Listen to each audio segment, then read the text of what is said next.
Well,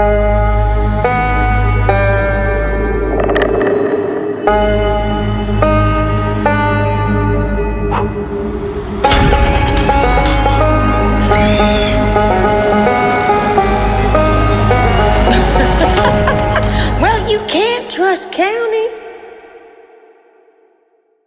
Okay, well, should I start now? Do we have anything else to talk about before I start? If we do, table it. Well, okay, so we're jumping on before we get into any of this. I have to tell the story about what I was just telling Sue before we got on air. I saw a video talking about the Paris catacombs. Everybody knows about the Paris catacombs. This is weird to retell you the story because I just told you this, so I feel like the punch of it is deflated, but the creepers are listening. So I'm still reeling, so just let me be. It was a video of this girl, and she was talking about the Paris catacombs, and she's like, I've always been interested in that, and everybody knows like it's a vast tunnel system under Paris with, you know, thousands of dead bodies, right? You can go down there for tours, guided, safe, secluded tours in select sections, but there are entrances to the catacombs all over Paris that people go in by themselves to explore. It is not recommended that you do that. She knew that. And her boyfriend was like, it's not, you know, the reason it's not recommended is not because they think you're going to get lost down there because people take in maps and stuff. It's because there is a vast system of people who are living full time in the catacombs in Paris, underground. And what they will do is if you go down into the catacombs with your don't say it. with your headlamp and your map, you will go down there, and in the middle of the maze, someone will run up to you, snatch your headlamp, snatch the map, and then run off into the dark, and you are left in the pitch black of the catacombs, alone to die. And she said this. And you know what I did right after that? I watched The Barefoot Contessa to calm myself down, to simmer my nerves. If anybody is going to bring me peace, it's going to be Ina Garten. Even in her and Jeffrey in the Hamptons, on. instant relaxation. Thank God you just said that, because I actually have to tell you, the second time you just told me that, it was worse. Isn't it bad? That's really bad. It's really bad. Because I can't stop thinking about me being down there and all of a sudden hearing doom, doom, doom, doom, doom. Running, like somebody running. I can't. Like I said, they wouldn't be able to get to me because I would projectile vomit. It's my reflex. If I'm that scared. That might be a good defense mechanism. That's what I'm saying. It's my reflex. They would run up to me and like Linda Blair and The Exorcist. It's just straight pea soup going down the mouth. That's me, sis. They're trying to wave through it so they can get my map, and I'm like, ah. Anyway, so that's our open. That's our cold open. That's it. Oh. I had a different plan. I'm like, can we stop recording? Is that it? That's the whole episode. I don't know what it is about that's really sending me right now. Like, ooh, maybe I should do the catacombs for like another episode. I know some dark stories about people who got lost in the catacombs and later their cameras were found. So you see their final footage. It is bone chilling because they're filming and they're like down there alone and they're like realizing in real time as they're filming that like, oh shoot, did I miss? It's going down. They're like, did I like miss a turn or something? Like they're lost. And they're starting to get more and more panicked because the further that they go, the faster they're moving, the more and more their head is kind of spinning of like, oh my God, did I pass that? I don't know. Cause it's like wicked dark. Every turn looks the same as the other one.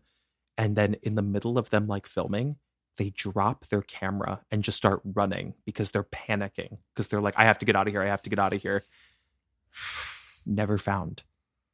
That's the other thing too. It's like, well, did they just die and their body is among the other bodies? Or now that I have this knowledge that there's a system of other people down there, where are they getting their food? Well, okay. Do you know that's exactly what I was going to say when you were telling me the story? I was like, I thought you were going to say they run up and take you and they eat you. I thought that's literally what you were going to say. Oh. Like it's a system of cannibalistic people. I mean, nothing's off the table. If you're living down in the catacombs full time, I would say cannibalism is probably on the to-do list. I think they're probably, but nothing tastes better than prey that can tell it's hunted. It's a foul Store-bought's statement. fine. Store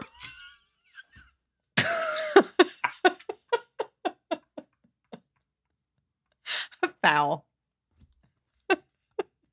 You are fucked up for saying that. That's so funny. Store-bought's fine.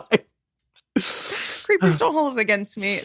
That just sent me. I don't know why. And you're going to want to use I'm good tearing. vanilla, good almond. Good vanilla extra. Yeah.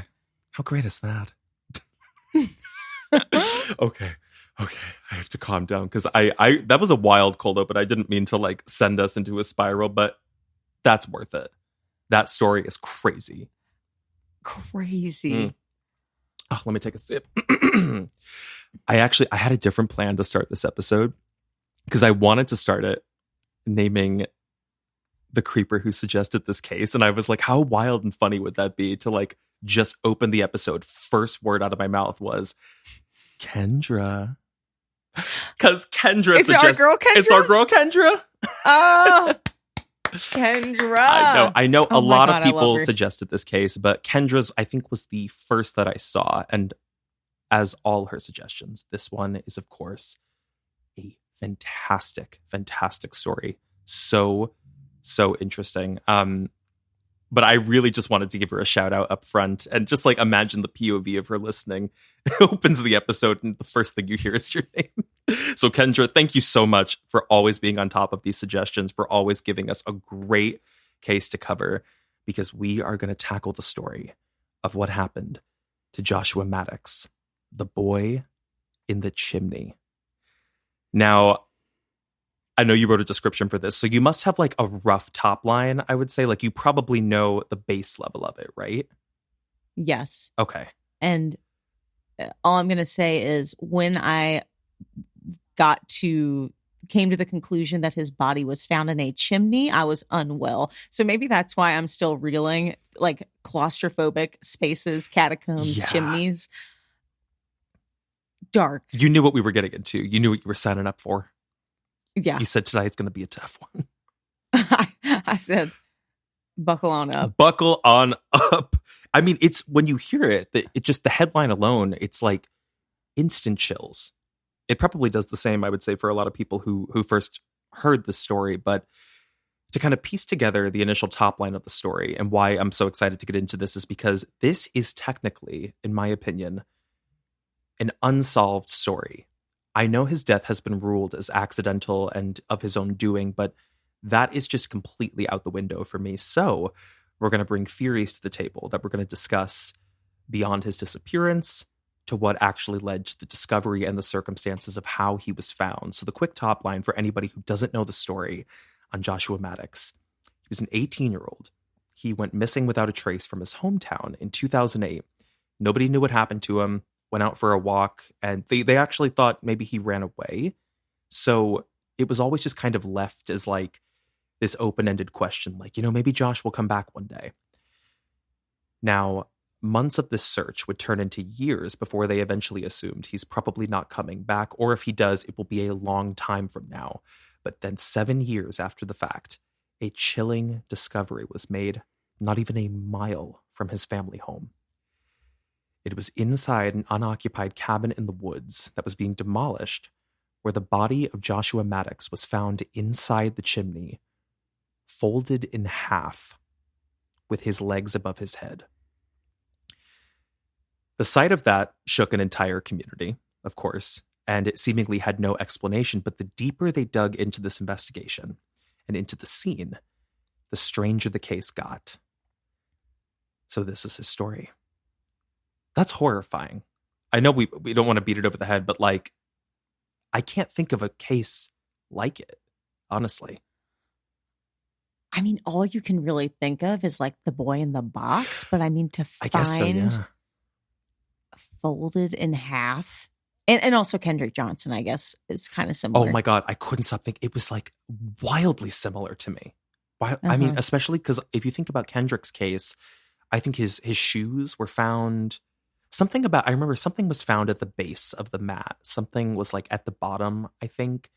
It's It was very the shoes. Yeah, well, it's very similar to this because of the strangeness of like what's found at the scene. So yeah, it was kind of a mix for me where I'm like, I'm imagining Kendrick Johnson, I'm imagining The Boy in the Box. Very, very eerie. Very weird. One of those things where whoever discovered it was probably like, I'm not seeing clearly. That cannot be what that is. And I've never, I don't think, experienced that kind of, I don't know what you would even call that, like bending of reality. I don't think I've ever experienced anything close to that. I don't know what I would do if I found a body in a chimney. It's so terrifying. I did see a video of you probably remember when this story got pretty big. It was a bunch of people, TikTokers actually, kids on TikTok, and they were filming themselves because they found a suitcase like washed up on a beach, and they were joking. They were like, "Oh my God, we're going to open it. What if we find a body?" Did in fact find a body in the suitcase. No. That must have rocked their world. The thought that like they were like, "Oh my God, like we'll make a funny TikTok making a joke about like, what if we find a body?" And it's probably like an old suitcase with clothes in it or like something benign. Unzip it to find a corpse. A corpse. Can they post those to TikTok? No, they can't. No, it was like they posted it as like part 1. They're like, stick around for part 2. They're like, where we open it. And then the part 2 is like the whole place swarmed with police. And they were like, guys, it was legitimately a body.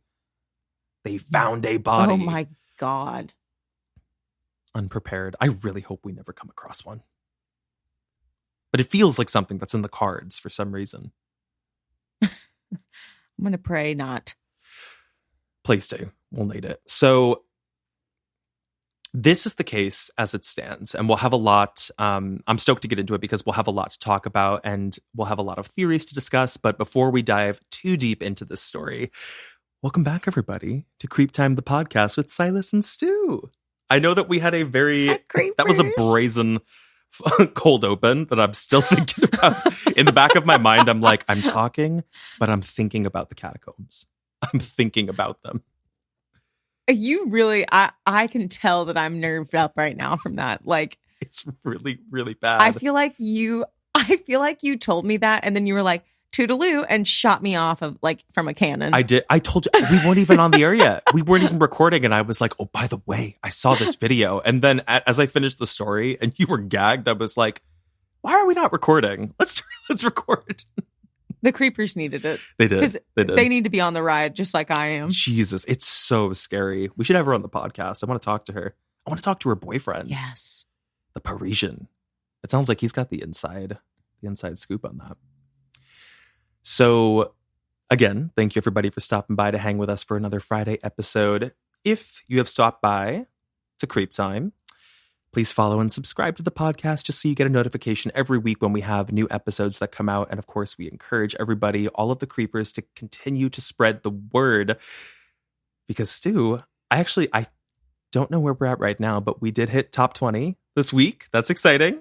Good stuff. That's so crazy. That is super exciting. I was messaging my sister about it, and she goes, back at the charts where you belong. Yes. I miss Mel. I know. Oh, man. Mel Gibson. That's the only Mel that I know. Mel Gibson. That's, yeah. That's actually you and I. That's our whole network. It's just Mel Gibson and Ina Garten. And that I can live with. I absolutely. Sounds like a Christmas party to me. Love it. So, yes, thank you everybody for all of the support recently. It's been a very, very exciting week. We're really, really proud of this podcast and to be in the top 20. I think we're at the top 15 right now, which is that's unbelievable. So thank you so much, and thank you for continuing to support the podcast, to spread the word every time that you continue to comment about us somewhere, or you post us to your story, you leave a review, or you talk about us on Reddit. Even when you rope in your friends and family, it does nothing but help this show and get these stories out. So thank you so, so much from Stu and I. We love you. Yes. Thank you, creepers. We love you. Oh. And with that, are we ready? Let's throw them. Let's throw. We love you. Now get ready. Somebody commented recently and they were like, oh, I forgot what case they were talking about, but they were like, try this case. Y'all won't have asses left. It got me so good. Well, I didn't have one to begin with, so we're good. Please. Okay. Simmering down. So let's first backtrack and get into a bit of the backstory about Joshua Maddux, just to figure out a bit more about who he was. So Joshua was born on March 9th, 1992. Stu's birthday. Stop. Yes, I don't know if you knew that. Literally a year apart. That, okay. Crazy. He was also raised with 3 other siblings in Woodland Park, Colorado. I was like, okay. As I was reading this last night, I was like, wait a sec. I was like, that's definitely Stu's birthday. Stu has 3 siblings. What's going on here? Now I feel more cosmically aligned with him than I am probably emotionally prepared to be. But here we go. It's going to be a roller coaster. So definitely strap in for this one. So he was raised in Woodland Park, Colorado, which I'd never heard of before. But Woodland Park is really, it's a beautiful place. Like, it's a really nice place to raise a family. And I think they call it the city above the clouds. Like, kind of like I was imagining Montrose when we went to Montrose. Remember that? Mm-hmm. So it's a very safe community, kind of enwrapped in nature. And that was how Joshua grew up. He was kind of an outdoorsy kid. He loved to camp. He loved to explore. So something like this was really not something this town had seen all too much, like a discovery of a boy like this. So Joshua grew up as a really happy kid. He had a lot of friends, seemed to be popular. He was described by people who knew him in school as kind of a class clown. He's also a young musician, and you'll see some pictures of him where he's playing guitar. He was a guitar player and a singer, and he wrote a ton of music. He also had dreams of getting out of Colorado so he could make it big in the music industry.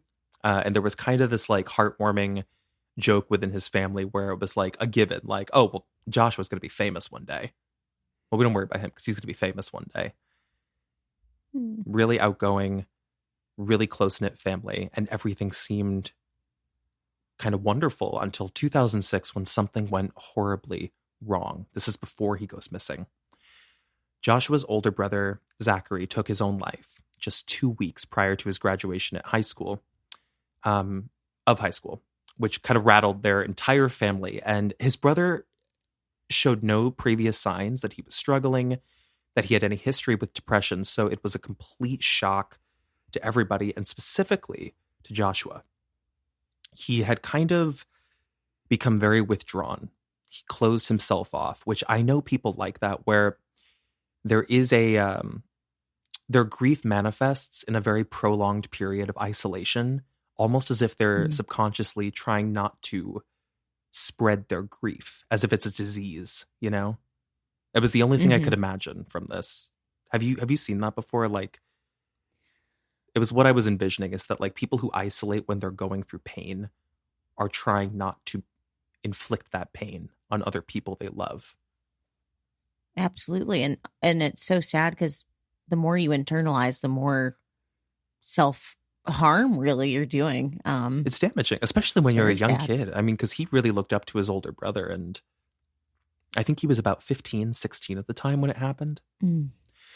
Now, that's so sad. I know. So if this family had not gone through enough already, this is when things took a very dark turn. So Joshua went through this period of depression and isolation. And then on March 8th, 2008, everything would change again. Joshua woke up that morning and he was seen by his sister, whom he told, "I'm going out for a walk." This was something pretty common for him to do. Nothing out of the ordinary. Now, hours would pass and he never came home. And it wasn't unusual for him because he's an 18-year-old kid and he was often sleeping out most of these nights, either at friends.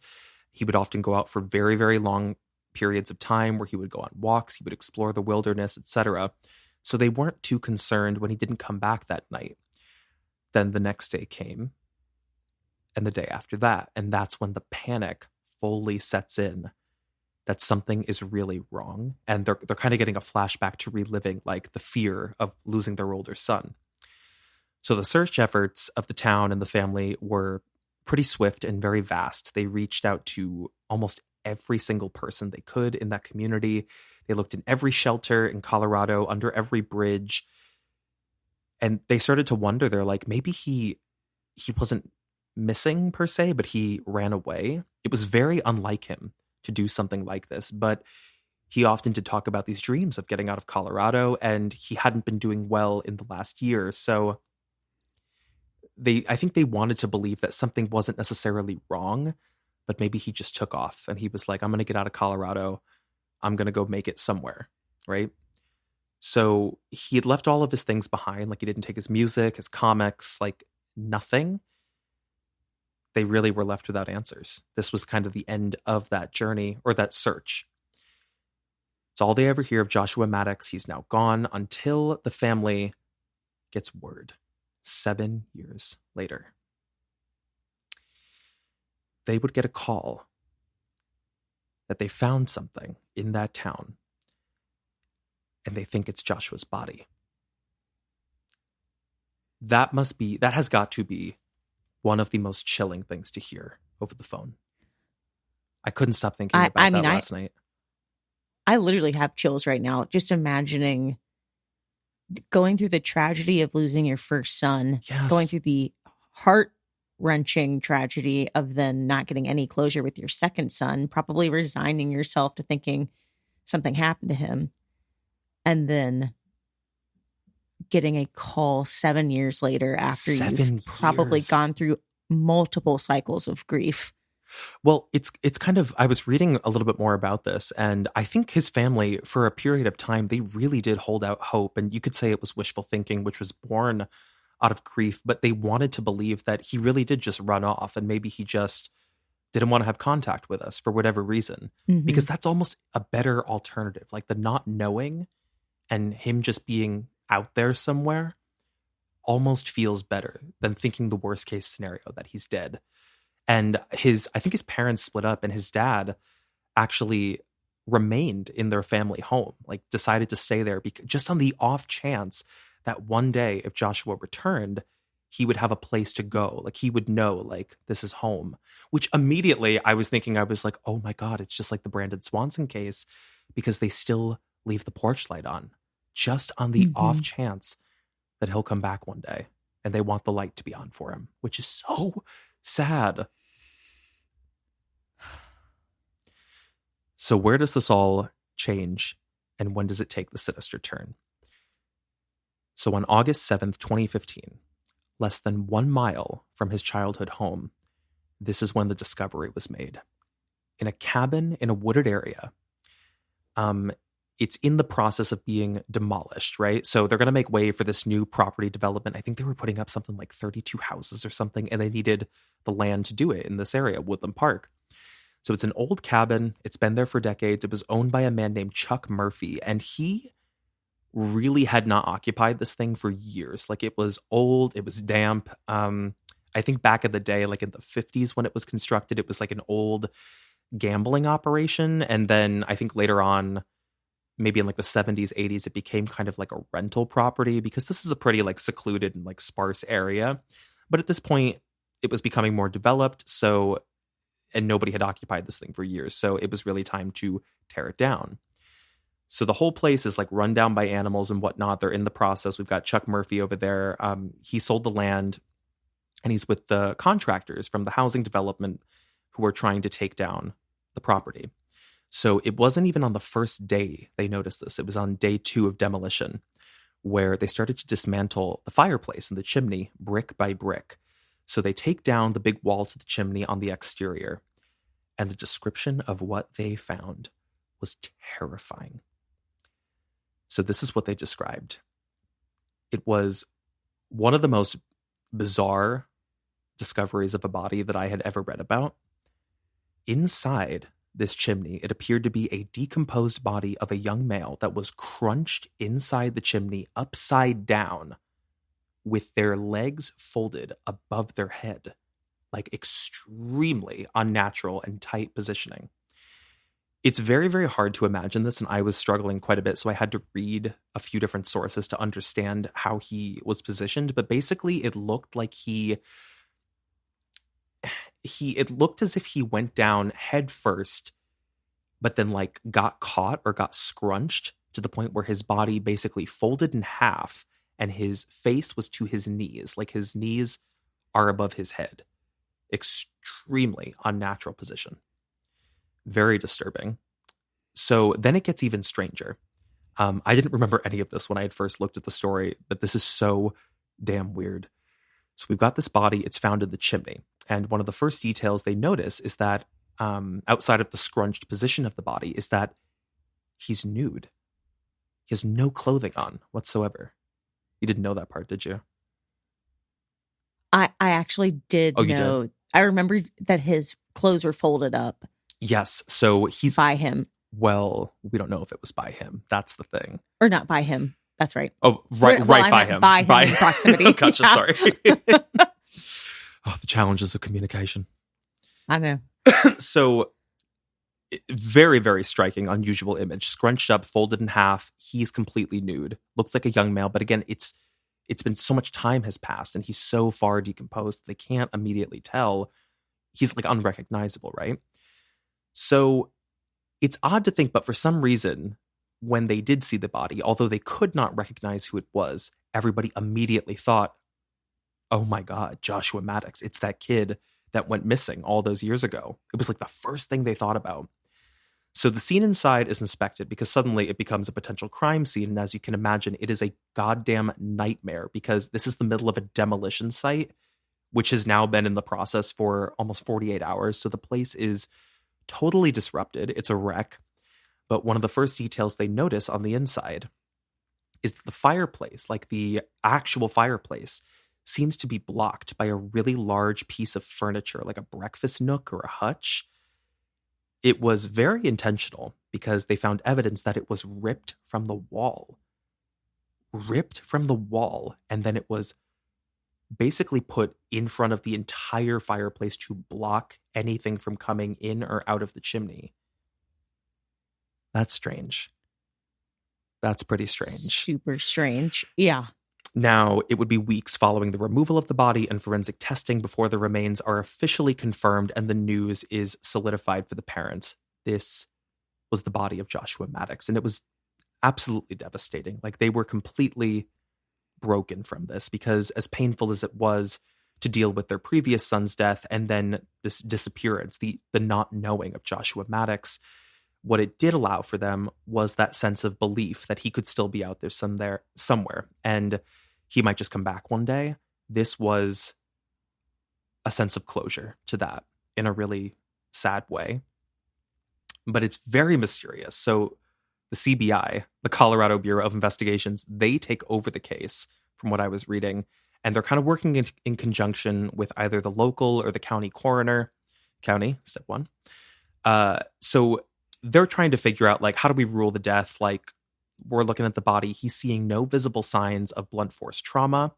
There's no sign of a gunshot wound or any kind of stab wound, like any like nicks on the bones. So he rules the death as accidental. I'm going to pause in a second, but I'll finish up these last couple of paragraphs. He rules the death as accidental. The story that he suggests is that Joshua Maddux, for whatever reason, wanted to break into the cabin, but rather than go through a window or a door, he went up onto the roof and climbed through the chimney, where he dove headfirst down, nude. The coroner then suggests that he wedged his legs somehow like above his head and basically got himself caught, was folded in half, where they believe he died of either dehydration in several days or maybe hypothermia overnight. How is that landing for you? Because let's recap. Jumps down a chimney nude. I would like a second opinion. Like, I just don't care how much of a teenager you are or how lost you might be or the grief you're going through. Mm-hmm. I just don't know who in their right mind would do that. It's nonsensical. I mean, the Yeah. only thing that could explain somebody doing that of their own volition would be drugs. That's it. Yeah. Yeah. I mean, or just like, I really, first of all, what strikes me about it is I feel like a kid that's going through that kind of pain of the loss of a brother Mhm. is not the same kid that I would say like, oh, they were just being erratic and doing something stupid and they decided to climb down a chimney. Like Mhm. those two types of people or personalities, it just doesn't feel like it aligns with what he had been going through. Does that make sense? I think so. Yeah, I mean, I don't even know if that was what the coroner was proposing to. Like, I was trying to understand, like, well, is the story that he was doing this like amongst friends, trying to impress them, and then something went wrong, or are they suggesting he did this alone, or was he doing it intentional? Like, it just none of it. I could not understand the rationale for it. It didn't make sense. Yeah. Well, that's what I'm saying. I'm like, whether he was with friends trying to show off or he was alone doing something, stupid, I just don't think somebody that's going through what he was going through and seemed like, he liked to take his solo walks and I'm sure that was peaceful for him. I just don't see him all of a sudden deciding to jump down a chimney nude. Not at all. Not at all. But it seemed like the only thing the coroner could give us because, again, there's no visible sign of trauma to the body. Like, it's really difficult to prove, like, was he in a fight? Was he harmed? Was he shot? Was he stabbed? Was he strangled? Like, they just couldn't prove any of it. So they're like, okay, then our logical assumption is that he was in the chimney alive. So how does that happen? I guess you jump down the chimney. That's all he gave us, really. But again, it seemed like such a strange and nonsensical default that I was like, I think we need a second opinion. I think we should call state. So the whole community hears this. Everybody is dismayed with the answer. It's totally nonsensical. Everybody's on board. And this family is without answers. And really, I think the one person to really credit here who upset the entire investigation was the owner of the cabin, Chuck Murphy. He was insistent that they reopen this case and take a second look at it because he's like, from all the questioning, all the testimony I gave, I was willing to give more. He just got this overwhelming impression that the police were either being extremely lazy and did not want to touch this, or that they had a better reason to downplay the strangeness of it. So he just couldn't really make sense of why they weren't trying to take a deeper look because it was so unusual to him. And again, it happened in his cabin. He was like, I feel like I have, I haven't lived there in years, but I feel like I have the best knowledge of that place because I did actual construction work on it. So the owner, Chuck, actually met with the coroner. I didn't know any of this. Basically to have it out with this guy on his ruling. And he's like, listen, what you're proposing is actually impossible because I was there for the demolition. Like, I saw the discovery of the body. And he had previously installed these like metal grates at the top of the chimney, which a lot of people do, I think, to prevent animals from getting in, right? They were still in place by the time Joshua was found, by the time the demolition day was there. So he's trying to make sense of what the coroner's saying. He's like, so what you're suggesting is that this kid climbed up on my roof in the nude, pulled out the metal grate, somehow climbed in head first while simultaneously putting the metal grate back on and then got wedged in. He was like, it's impossible. And the coroner is livid. Like, he's pissed because he's like, who is this guy trying to tell me how to do my job? Like, I've seen a lot of crime scenes. I've seen bodies. You don't know what you're talking about, buddy. And it's this huge point of contention.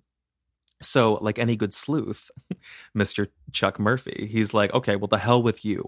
I'm going to go straight to the media to tell them what I know for a fact and what I saw on the day of the demolition.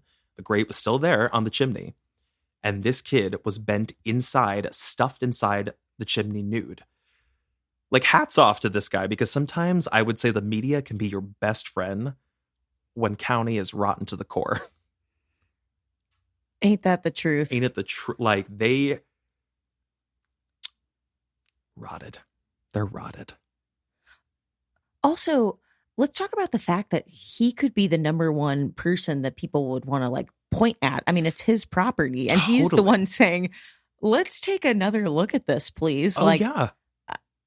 He didn't have to do this.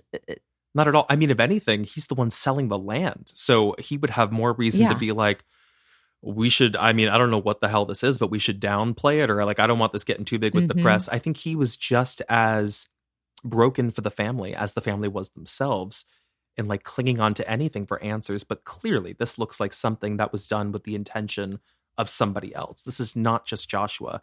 So he was, I think, just really broken at the idea that like county officials didn't care to look deeper into it. He was like, time to go to the press. And that's what he did. Press is press. Press is press. That's also going on merch. We'll have a meeting after. But this gets even stranger once the additional details come out about what was found at the scene.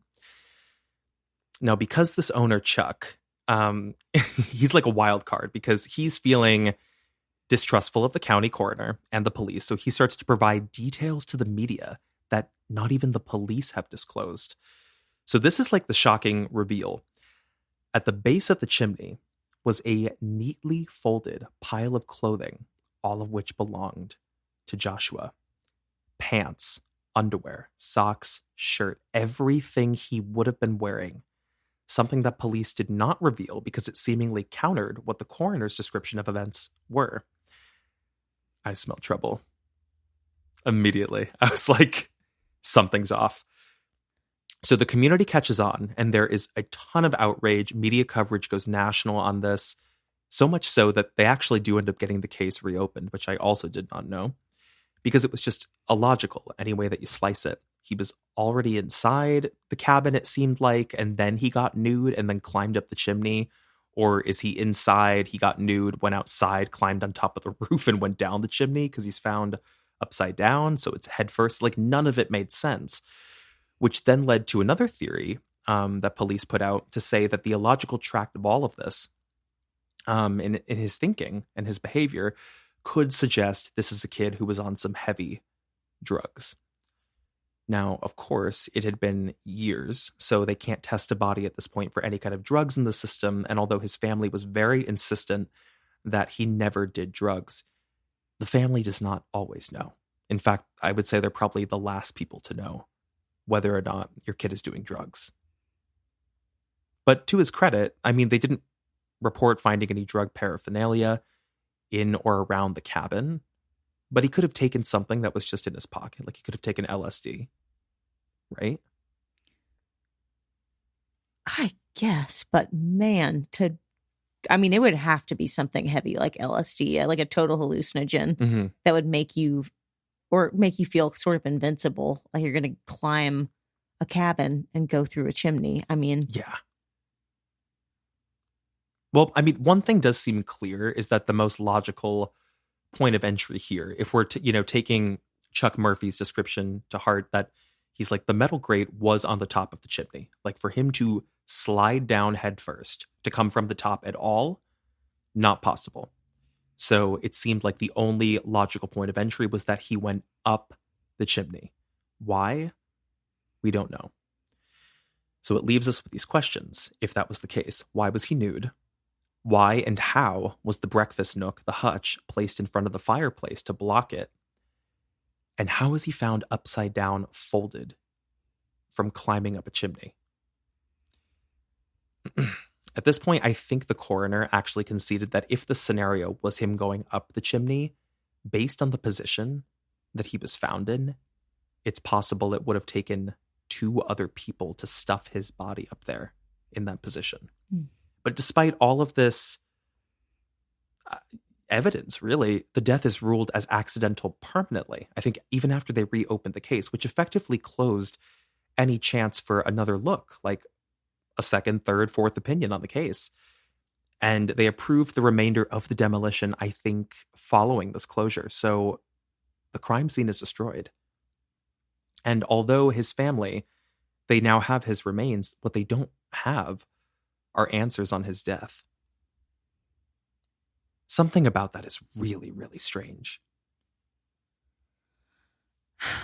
I had a thought where I was like, did did he maybe take off his clothes? I don't know why he would have done this. Mm-hmm. Take off his clothes and decide to like scale the chimney from the inside. I and thought then that too. got up and then sort of started to like slip and then got stuck. Okay, Like that made sense to me. I was like, I can see somebody who's like kind of Spider-Man crawling up a chimney, even though, well, actually, I don't even know if I can see that, to be honest. Like, for you to be folded to the point where like your knees are touching your nose, that doesn't make sense to me. Well, that's the thing. I'm wondering if he somehow was able to like Spider-Man scale, got too narrow, slipped, and then his body, like while gravity was pulling him down, like contorted. Pulled the him legs almost. upwards. Yeah. It's possible. I mean, however he was placed in there, whether it was, him doing it and he fell, or he was trying to squeeze, I don't know, down the chimney. I don't know how that would be possible. Or he was shoved up there. The contortion on his body was so egregious that they described finding the legs as disconnected from the body. Like they were barely still attached to his lower half. I'm still having a tough time envisioning, even if he's Spider-Man, like slithering up the chimney. I don't know why he would be unless he was on drugs. I still can't imagine like how both legs somehow get above your head, even if you slip down. I would think that like if you fell straight down, you would fall straight down. If anything, maybe your knees, if you tried to like jerk your knees, they would get crunched. It just didn't make sense. Okay, well, here's the other thing that I think totally just disproves it regardless is, let's say he was like, he wanted to get nude Spider-Man crawl for whatever reason to prove he could do it or was curious. What about the breakfast nook? Why would you enclose yourself in? That's the thing. That's what's off. So then I'm trying to play devil's advocate with myself here and give benefit of the doubt to the coroner. And I'm like, all right, so what is the logical scenario if we're like dead sure there's no way he came down the chimney, he went up the chimney? I'm like, why is he doing that? How does the breakfast nook play into it? So in my mind, I'm like, is he hallucinating to the point where he thinks something is after him and there's no additional room to like hide yourself in the cabin? Is he like, I have to hide in the chimney, rips the breakfast nook from the wall, backs into the fireplace with the breakfast nook to hide himself in, is still hallucinating, and in the process is trying to like climb up the chimney to hide further up. And while that's happening, he slips, falls down, like you're saying, the legs go above the head. He's stuck in this like contorted, crunched position where he eventually just dies from dehydration. What that does not explain is the nudity and the peaceful, articulated folding of the clothing. That is so weird. Doesn't make sense to me. But the thing is too, it's like I almost wish there was another sliver of evidence here to keep discussing, like, okay, well, there has to be one additional detail, like something else found at the scene, something on his body, but there really was no evidence of like physical trauma from what was still there. And I was like, well, how could you really tell if he was like strangled per se? You technically can't, because the flesh is like basically decomposed to nothing. But as we learned with the Mitrice Richardson case, a lot of times when there's an aggressive strangling, it's so aggressive that your throat gets cut up and you might cough up blood. So you might have like a pink tint to your teeth. It's not always, but that could be a telltale sign that this person was strangled when they died. Maybe. It's feeling more and more like something went wrong where he died. There was a panic moment and somebody knew about this cabin and was like, let's just shove his body into a chimney. Like, to me, that sounds very like a juvenile school of thought, like shove it into a chimney, but it worked. I mean, it kind of made sense. Well, especially if like he was up there in a place where he wouldn't fall, but even if it was the concern about like the smell, it's the strategic placing of the breakfast nook directly in front of the fireplace to block any smell, or God forbid, if he slipped down, which it's amazing he didn't eventually. It seems strategic to hide. Totally. And here's the other thing. Let's say he was still alive and was hanging out with a group that was the wrong crowd and they were going to do something to him and shove him up this chimney or whatever. Mm-hmm. There's no way they shoved him up there alive. You don't think so? No, I don't think so. Can you imagine somebody trying to shove you up a chimney and you fighting with all your might? I mean, to get somebody up into a chimney, that's fair. I feel like would require so much strength to get them up and shoved like at the right angle that they're not going to fall down. A lot of people were talking about this. I was reading about this online. They were saying, well, it seems like he was alive, because people were saying, well, what about rigor mortis?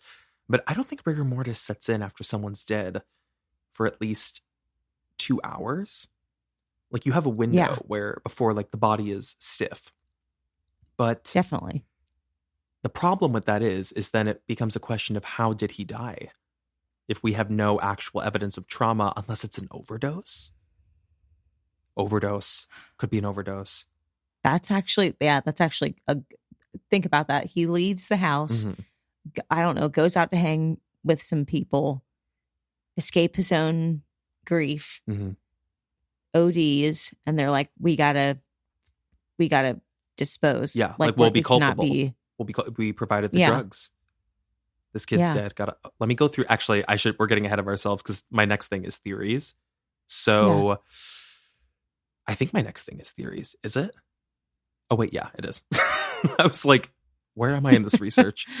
All right. So the first theory here was hypothermia, which I had never considered, but hypothermia to explain the bizarre thinking, but the lack of evidence that there was drug paraphernalia or that he was taking drugs.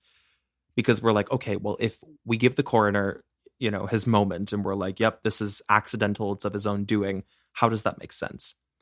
So Joshua would often isolate from people in his depression after losing his brother. And it did not seem off the table that he would go out and stay out all night. So what they're suggesting is that he would often like go into abandoned places and he would like crash there for the night because he was in such a depressive, isolated state. So they're saying he broke into this cabin basically to hang out. And while he's kind of waiting around alone, just like hanging out for the night, thinking he's going to crash over there, it becomes so cold that he falls victim to hypothermia. So it was in the 20s on the night that he vanished. So the theory is suggesting the possible paradoxical effect of hypothermia, where he started to feel really hot because it was so cold. So he starts strategically undressing. Like, he's still kind of sound mind, but he's like, oh my God, he's like, I'm burning up. And he takes off all of his clothing. He's alone, so it makes sense to do so. Because the removal of the clothing is what a lot of people... It confuses a lot of people when you think about like the group scenario or like the friend scenario. Like, what is that about? So they're thinking he's so cold, he thinks he's getting hot, takes off his clothing. That's step one. Then it suggests that the extreme temperatures, once he has no clothes on, sends him into like a fugue. So his thinking becomes impaired, and he feels compelled to crawl up into this chimney while he's nude. It then suggests what you said, where he like slipped, contorted his own body. He's now scrunched inside the chimney, and eventually he would just die there from hypothermia, from dehydration in several days. It's very far-fetched, but it's not impossible.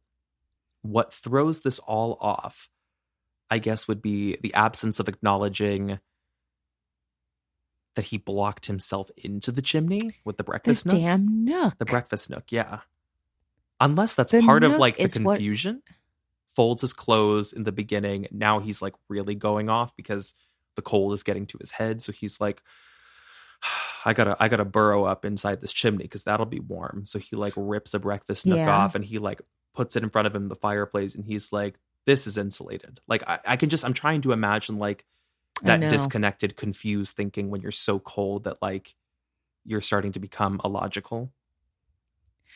But even if that was the case, why would you then climb up into the chimney? Like, if you're in the base of the chimney and you pull the nook in, to me, that's enough insulation. It's difficult to rationalize the irrational. I mean, clearly it's somebody who's doing this is not of sound mind. So it just takes one minor thought to like make you think that's the right thing to do. That's the smart thing to do. Climb up higher or something. It's possible, And it would explain effectively the lack of existing evidence outside of the clothing at the base of the chimney. And it would also explain how he really had no injuries that suggest he was harmed. I just had a thought. Mm-hmm. What if he was hanging out with some people? Okay. They pranked him basically and were like, go look in the chimney or whatever. All of a sudden shove the Nook and they're like, ha ha ha, run off because they're on drugs. Forget that they left him in there. Uh-huh. The night's starting to unfold and he's like, I got to get the hell out of here. Maybe he can't move the Nook. No he's way. Trapped. And so he's like, let me try to climb out of here. Oh, so do you think the nudity was part of that though? Oh, you know what? Actually, maybe because he's like, I don't want to get my clothes dirty if I'm going to do the dare. Like, but I don't know. I mean, it's a well, not even a dare. I'm saying like somehow they maybe it was a dare, but something to me feels like he got into the chimney and then all of a sudden it was like whew, he was enclosed in it, and then he started to freak out and was like, I got to get the hell out of here, and then started scaling the chimney and got stuck. So how does the removal of the clothing play into it, though? Because I wonder if his clothes hanging off of him was making it hard for him to scale to try to get out. I should be clear. The clothing was folded, I think, outside of where the breakfast nook enclosure was. It's inside the cabin. Okay. So I was totally on track with you until that part, because I'm like, I could still see a scenario where it's like friends pranking him and they're like, I dare you to climb, like scale the chimney, go up the chimney. And he's like, fine, I'll do it. But I'm going to take off my clothes because like, I don't want to get soot everywhere. Takes off his clothes.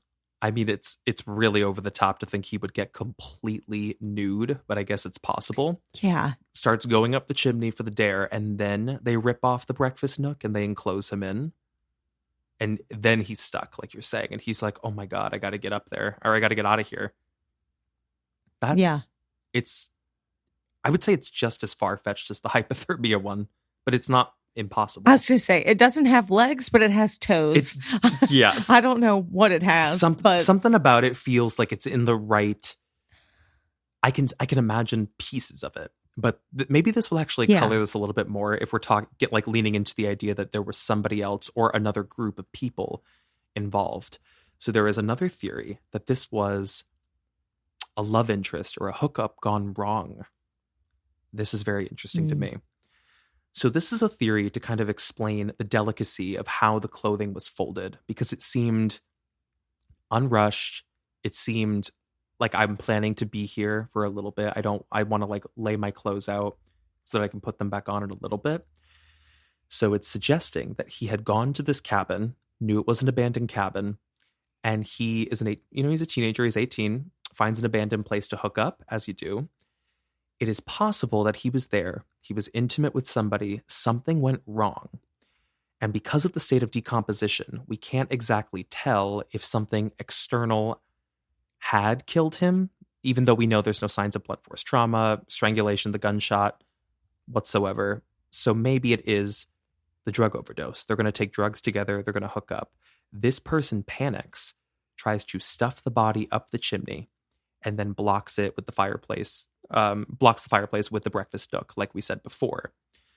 So this is probably suggesting, a lot of people have said, were they hooking up in this abandoned place because it's a gay hookup? So it's something they're doing in secret. It's a man who's in the closet. They're both in the closet. It will out this other guy. It will also convict him because he provided the drugs. So it's a blending of a couple of different theories here. Does that feel like something? See that, and I hate to say it for my fellow ladies, but in my mind, when you started saying that, I was like, no way a young teenage girl got his body stuffed up into a chimney.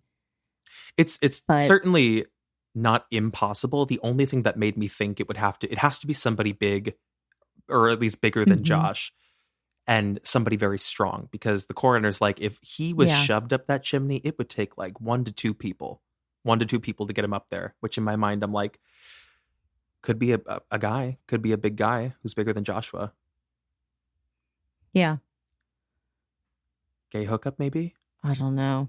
In the cabin? I mean, and it's weird because, like, you know, when we think about 1046, I remember we threw out a theory that was kind of similar to that. Like something about, I don't know why, when you tossed it out, I was thinking like an older person or something that he shouldn't be hanging out with. Yeah. And that there's that that's a whole rage other and layer. that, That's a like, whole other disgust thing. with yourself. Yeah, that you're like, let me just, and it's like all of a sudden all the care goes out the window and you're just like trying to dispose of them like that, you know? Yeah. I mean, it's people do a lot of horrific and insidious things when they think that their entire life is on the line. Like if we're painting this picture of like 18-year-old Joshua Maddux is hooking up with a guy in town who's not out, maybe married, maybe has kids, has a family much older than him, like a big scandal. So they're hooking up in this abandoned cabin in the woods. And the other thing that gives me an interesting tell to this is that his family and his siblings said it was normal for him to spend the night sleeping out, like overnight sleeping somewhere. No girlfriend to know at the time, but like that feels like something. Yeah, that's weird. And that he didn't say like, oh, or maybe remind me, did he say I'm going out to meet friends or anything? Or he just said I'm going on a walk? Going on a walk. Ends up at this cabin. That's odd. Something about this, I can't explain it. It's something like in my soul. I'm like, something about it makes me feel like there might have been like a love interest involved. And that guy had a lot to lose if this came out, outside of like however the kid died. If he died of a drug overdose, he would have been outed. They both would have been outed. If we can somehow piece together the logic behind the nudity and the Nook, then the Nook definitely reads as foul play, or like at least cover up. So the Nook reads to me as like either you killed this kid or he died of a drug overdose. And then you put the body up there. Somebody put the body up there. I know that to be true. It has to be true. And then they tried to hide it by putting the breakfast nook there. The only red herring here has really been the nudity and the strategically folded clothes. So either Joshua took off his clothing himself and very delicately folded those clothes, meaning he was not in a rush, meaning he was maybe with somebody where he was calm and comfortable to get nude, or this could have been much darker. It could have been in the vein of sexual assault that went wrong, and then that person felt immense guilt and folded the clothes. We've talked about this. I also thought about Jalea Davis when I was reading about this, about the folding of her clothes, and I was like, there's something to that. Like, I don't know if it's a guilt or something. Yeah, it's like a ritualistic, like it's like a burial thing. Yes. Yeah. It's like it's the final piece of them that's left behind, and you're like, I'm sorry for what I did to you. You know, it's like care and for also, like something of theirs. Yeah. And the Nook, if we're thinking about it in that vein, could also be sort of like a ceiling, shutting the door on. I didn't just do that. It's not real. Nothing weird just happened. Tuck it away. It's not real. It's not real. This is where this stays. I leave this cabin. I leave this behind. It feels super plausible to me. I took this a step further.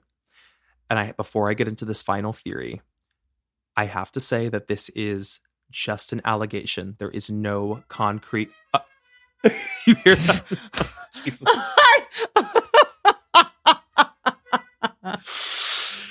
That ice cream truck. He was like, just an allegation, baby. He is. He's getting louder. To God, he is getting louder. He is getting trombones, trumpets. We're about to have a string section, baby. A full mariachi bit. They're getting a synthesizer next week. I got a newsletter. I can't. It's too much. Whole percussion section. But it always comes at like the time where I'm trying to give a reveal or a setup or something. I'm like, this is just an allegation. He comes blaring out of the woodworks. All right. So again, this is just an allegation, but this came from a Reddit thread. So of course, take it with a grain of salt, but it is connected back to a real person, I found out. So we get into this theory, which kind of plays off of a few different theories. This is talking about foul play. This is talking about potential of like something going wrong with a friend, or like maybe a gay love interest. So it's a few different moving parts. But again, grain of salt. So this theory puts forward, or it was put forward by an alleged former friend of Joshua before he died. So this is a bit of local lore for you guys. Now, Joshua had started hanging out with this guy in town. This is not the person who put forward the theory. Like, that's an actual friend of Joshua's. He's talking about another former friend. He started hanging out with this guy named Andy after his brother's death. Andy was not known as a good guy. I think he's a little bit older than Joshua was. But him and Josh were getting close, is what people knew. And apparently had talked about going on a trip to Mexico together, which seemed really close to me. So Joshua mysteriously goes missing. And then this Andy guy, because don't forget, it's like 7 years before anybody found Joshua. So there's no real like murder suspicion or anything. But as soon as Joshua went missing, Andy got out of town. Andrew Richard Newman got out of town, went to Mexico, stayed in Mexico.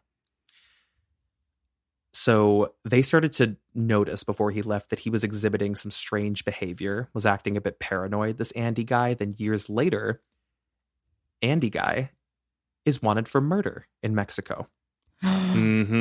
No. So trial gets a ton of delays, like back-to-back delays, because the defense is arguing. They're like, well, he's not mentally fit. Like, he's crazy. Oh my God, I'm so mad. I got pictures for you. I haven't been sending you pictures. God damn it. I'm so mad. Hold on. If it's of the chimney, thank God. No, I haven't seen pictures of the chimney. Do you know what Joshua looks like? I do. You do? He's got kind of long hair. You know what? I think the most relevant picture I can send you right now, since we're this far into the story, is a picture of Andy. So let me go ahead and drop that in the chat. Sorry to like break the momentum of that, but the second like I was saying his name, I was like, what's wrong with me? All right, so this is a picture of Andy, I think when he was I know. Oh my God, he looks like he got electrocuted. Baby, I know.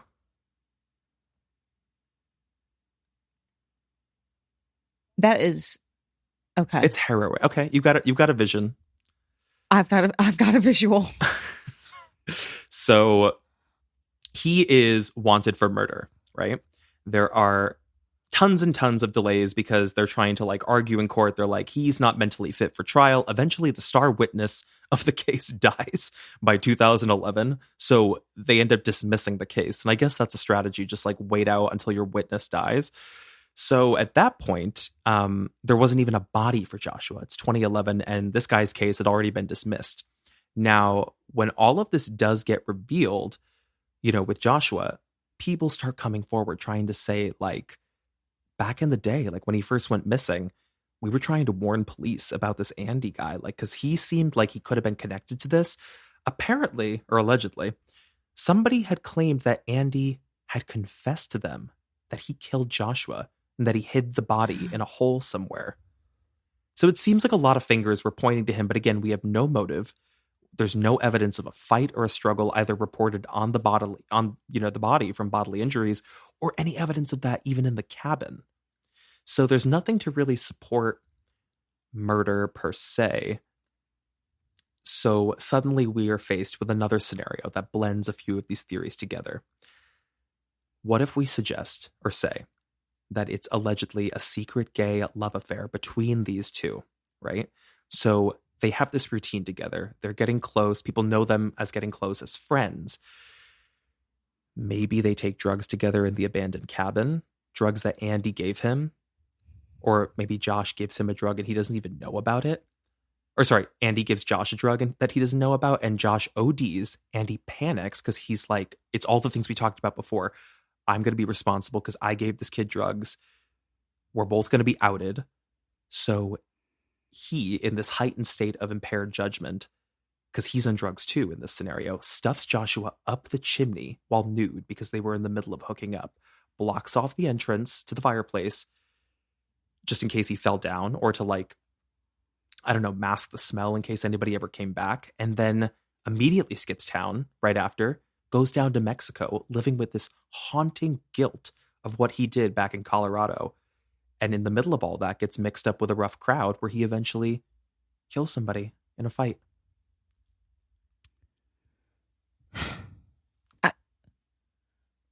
It tracks. Okay.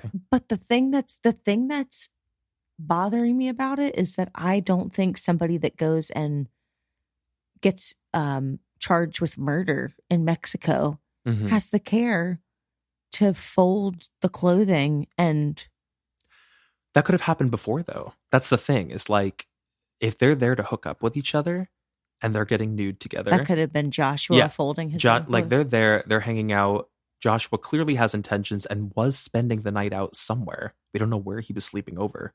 If he's saying he's sleeping, I don't think he had a girlfriend at the time. Like, there's nothing to suggest like his parents thought he's sleeping over at his girlfriend's. He's like, I'm crashing at a friend's at 18. I'm crashing at a friend's. Something about that does read as possible affair to me. Like, Yeah, in the yeah. closet affair. I don't know for Mhm. sure, but there's something in my gut that like makes this make sense for the nudity, for the abandoned cabin, the isolated place. Nobody's going to walk in on us or like catch us. So I'm thinking he gets there. He takes off his clothes calmly, places them on the ground like you would, like you fold things up, because he's not rushed or scared or there's no threat. And then it could have been as benign as them doing drugs together and it got out of hand. Joshua dies. He ODs at 18. He's a small kid. He takes too much, tries to take the same as Andy, who's much bigger, a little bit older. ODs and dies in the middle of this secret affair. It's such a shame that it was like 7 years later, because what they should have done was dust that whole freaking cabin for someone else's fingerprints. Oh, it was a disaster too, because don't forget it's in the middle of the demolition. But also the second that they were like, yep, accidental, kid definitely went up there by himself. So stupid. They're like, good to demolish the rest of the crime scene. So we have zero chance of ever going back and looking at any of the evidence. But If that ain't county. I know. I actually wonder, I don't know, how long do fingerprints last? Would they be there? I don't know. That's why I was saying. Yeah, would they be I there was like, 7 years I later? don't know if 7 years later. I would imagine not, but Me too. Dust would probably like I would think overtake DNA that. would be. Yeah, I guess that's true. That's a good point.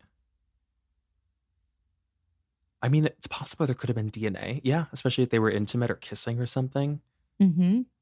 DNA could very well have been left on Joshua's clothing, or at least maybe some on the breakfast nook. If like he huffs as he's like ripping it from the wall or something, spits a little bit. Mm-hmm. It's far-fetched, but it's possible. I don't know. Well, it's a shame because we'll never know. Well, never say never. We've had 8 cases, not from this podcast, but that we've covered on this podcast. We have had 8 cases that have had major breaks or solves since we've started. So anything is possible. I would really like to see it with this one, because it really bothers me that it was just ruled as an accident. It's so lazy. Especially for those it's parents. So lazy and nonsensical. Does it feel like it was...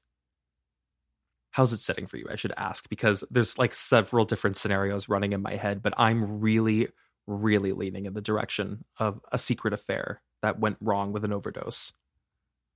Yeah, I think that that's very, very plausible. I also think the idea of a dare or a prank is possible. Though I don't know why he would get nude for that. I mean, that could be part of the stranger prank. Things have happened. It could be part of the prank. Yeah. Like, I dare you to climb up. I mean, people do stupid stuff all the time. Like, I dare you to like get naked and go climb up that chimney in that cabin. Like, totally. It totally could have been that. And then it's what you're saying. Let's block him in. He panics and they're running out as he's slipping. And now he's stuck. And they're just thinking like, oh, like we left him in there because he's like going to get out, you know, because I don't think the news actually broke for 5 full days that Joshua was technically missing. Like his family reported him missing. Because at first they're like out doing their own thing, like reaching out to people, going to homeless shelters, because they've got the mindset, they're like, this kid ran away. So the kids who like left him there, they already thought he was like back home. And by the time the news breaks, they're like, oh, damn, he could still be there. Like he might be dead. Mm-hmm. And I was just about to say, wait, let me toss that out, because they would definitely have heard from him or like try to text him or something and be like, LOL, like that was crazy. But I guess it was the 90s where It was not the 90s. It was it's 2008. like 19. It was 2008, baby. Okay, never mind. Well, 2008. Oh, he was born. So, I was thinking he was born 1992. did I sound aggressive when I just did that? I was like, it was not the 90s. It was not. No, you better keep me in check. You better keep my timelines in check. It's okay. I had that Okay, Amityville well, horror never mind. episode where I was talking about like 1960 or something. I was like in a different decade. It happens. Well, here's the thing. I ruled myself out, though, either way, because A, they could have texted, but B, I just think there would be such a curiosity there if you did prank that if you didn't hear from him, you'd be like, okay, we like need to go back and see what happened. Yeah.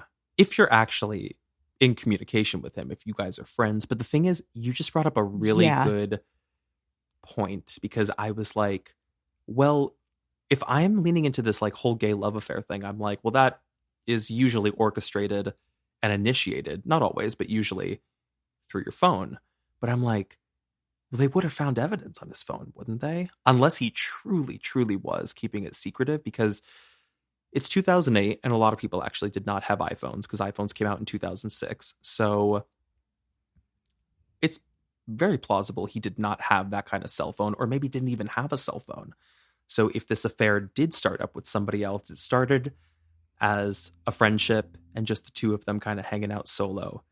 And then something started to spiral in secret. Has anybody ever thought that like he was trying to commit suicide? Yeah. I mean, it's a very, very unusual way to do that, but it's definitely been tossed out. Yeah. Yeah, it's very possible. I guess it's possible. Take off your clothes, block yourself in so that nobody sees you, which is kind of an extension of the psychological thing I was getting at before about how grief can manifest in somebody where they're so low that they almost want to hide the depression from those around them. So if this was his final moment that he decided where he would take his own life, he wanted to make sure it was hidden. And that people would not find him. His family would not find him for a long time. But again, there's no guarantee that you're going to die from doing what he did. You know, like I don't really know what he thought he was doing in there if he was trying to take his own life. There'd have to be another element, like he purposely like took a bunch of pills or something in the chimney and then maybe started to regret it and tried to get out. Like, but that's the thing. It's like if he blocked himself in with the booth, he can definitely kick the booth out. Yeah, get out. Totally. Yeah, totally. Yeah. It just doesn't. I mean, from everything the coroner was suggesting, they said he was most likely alive in that chimney, which I still don't know if I agree with. But like, they think he died in there slowly. They think it was a slow death.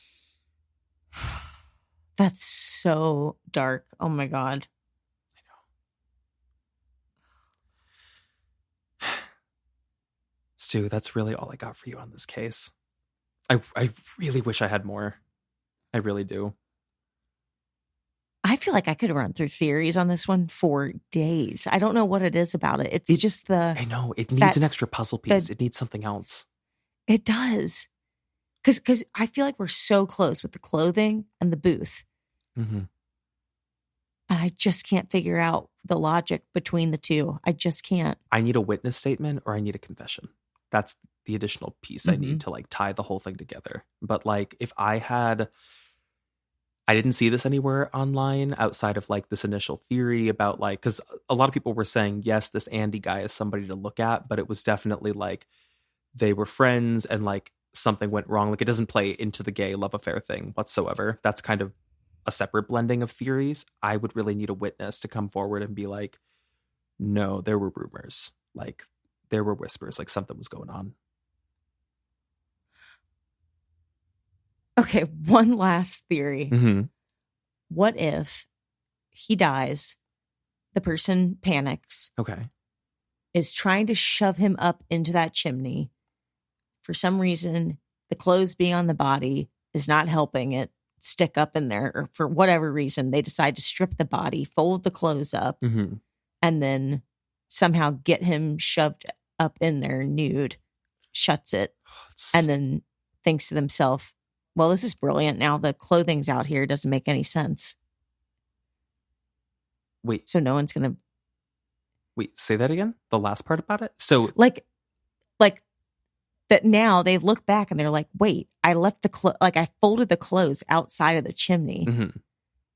So this is kind of a perfect storm. Now, if anybody comes in here, it just doesn't make any sense how the clothing would still be out here. And that's so calculated to think like that we would be in so this. I mean, what calculated. they're really thinking about is like the aftermath of this, of people being like trying to speculate, like, how does that make any sense?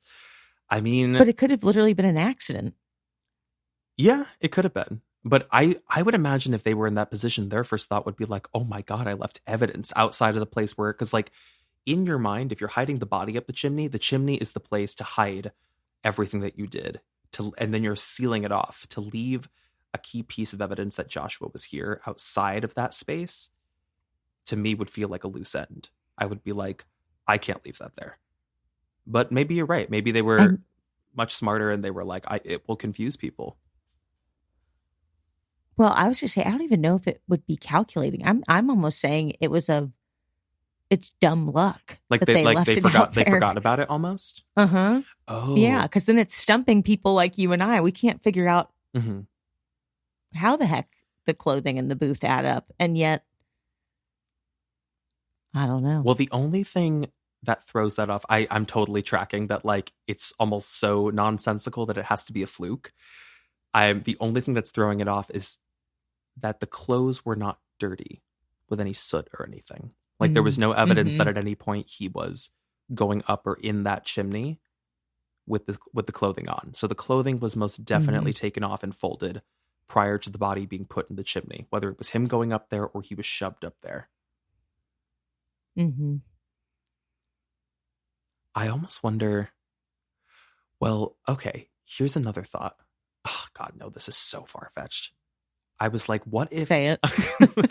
Well, I'm just trying to spin like slightly altered scenarios of what we're already like playing off of. But I'm like, okay, well, what if it's the OD thing where it's the gay love affair thing and whatnot? Because I mean, what's so unusual, I think, about the body being stuffed up the chimney is that it truly did not look like it was stuffed upwards, because he's found in like a head first position as if he was falling from the top down. It just doesn't make sense because we got the metal grate up there. But that could make the most sense. You would think like gravity's doing most of the work if you're falling down and then getting crunched to the point where your face meets your knees. So I was like, did he die inside the cabin? And they're like, I'm going to put him in the chimney. But the best way to like scrunch him in there is to go from the top, carries the nude body. I was just thinking the nude body to the roof, pulls up the grate, drops him in so he gets like wedged in there, because like clearly it's a small enough opening that like I guess it would be enough for like a thin like young body to fit in there but not fall completely through, and then they close it up with the grate on top and then seal the bottom with the cabinet with the little breakfast nook. That could be something. That's what I was thinking, because here's the other thing. Was the flue open? Like oh, you know what? I actually don't know. That's a really good question. Chuck Murphy, if you're listening, please contact us. Because I still can't get... I'm so down with you for this, because I still cannot fathom somebody shoving a body up there. Like, with how gravity works, I cannot think of that. It seems really difficult to do. I just can't think of it in that position. Yeah, he's not a small guy. He was like 6 feet tall, I'm pretty sure, like close to like 5'11" maybe. So like that's a long body to like shove up a chimney. Would almost suggest that like multiple people were involved. Really tough to prove, though. Really tough. So weird. I know. Kendra, you love to see us suffer. You love to see us squirm on these theories and just struggle to form coherent thoughts. It's so I know tough. Kendra's been listening, just pacing around her apartment, cleaning or doing whatever, just going, that's not it. I know, That's not it." Just cackling at us, trying to come up with theories. For real though. But we appreciate it. We love her. But We love her. thank you for suggesting this case. And thank you to everybody for listening. I really wish we had more to go off of, but Stu, that is all I can think of for the Joshua Maddux case. A collective sigh. I'm going to go turn on some Mina Garden. I was going to say, I was like, back to the catacombs, back to the Contessa. Back to the... Did you hear that? Wait, that could have been good merch lingo, though. Back to the catacombs, back to the Contessa. Come on. Come on. Someday, if Ina ever becomes a creeper, Nancy Grace is here. Next, Ina's here. I know. Truly. But we're going to see Ina doing like a catacomb cooking class. Please. And we're going to be like, I know she's watching. I know she's listening. Ina, if you want to be a friend of the pod, please let us know. Contact management. You know what it is. It's Ina, Reba, and Nancy. That's it. The day that those three become creepers, it's all over. That is the rapture. That's the rapture, baby. It's the Holy Trinity. What's a famous trio? That's Charlie's Angels right there. That's Charlie's Angels. All the women independent. Okay, it's time to wrap up. The second we start singing Destiny's Child, it's time. It's time. Thank you, everybody, for listening. We really appreciate you joining us for the case. We'll be back next week with another episode of Creep Time. And until then, we will say goodbye. and good luck. Bye, guys. Bye, creepers.